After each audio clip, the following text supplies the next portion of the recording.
Always talking about I've been walking. And I just got back 2 nights ago from Africa, where I was walking through all kinds of things. Imagine some of that will appear in e-letters. But nevertheless, everywhere I go, including in southern Africa, there are these value stream maps plastered on the wall. And yet what I see so often is that it is a tool seeking a purpose, a hammer looking for a nail. That this is typical. This one I found on a factory wall on a trip to Mexico. Beautiful map, blown up so everybody could see it on the left side of the factory door. But wait a minute, it was laminated, which gave me pause, a laminated map.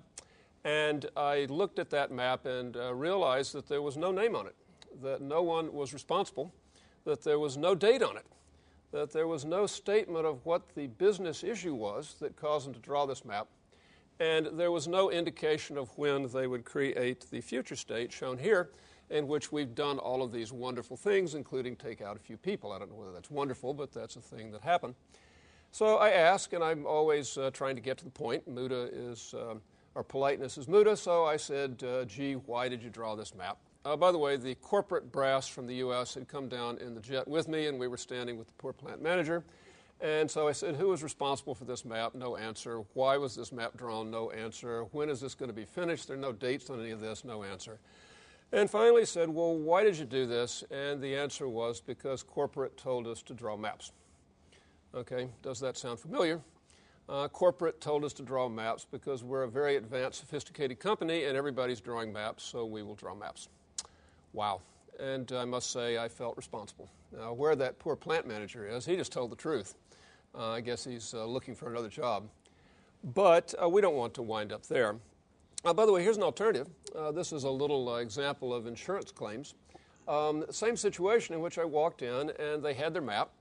And I said, why did you draw this map? By the way, it's claims processing for funeral insurance, a product we hope we won't be needing soon. And the answer was we were stuck. Our business was stuck.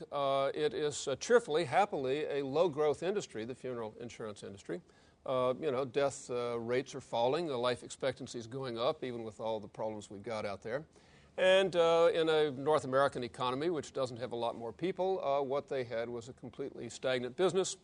And it occurred to them to ask what the customer thought about their product, and the customer's answer, the customer, by the way, being the funeral home that sells these policies, that the answer was it takes too long to process claims. We would sell your insurance if you could process claims quickly rather than in 28 days. And so then they had a reason to do value stream mapping, and this is the process. By the way, you will note if you look at it carefully, there are lots and lots of backflows.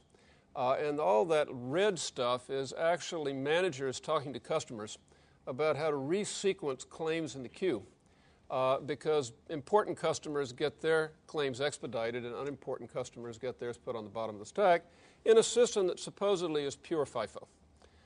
So what they did was do a map and came up with a future state, which they implemented, and which, by the way, caused their sales to double. Which, by the way, also meant that because they had eliminated half of the effort, the same number of people could process twice as many claims, but they had not set out to reduce cost. That never had anything to do with this. What they did was go to the customer, say, what customer need are we not answering? It must be something about our process.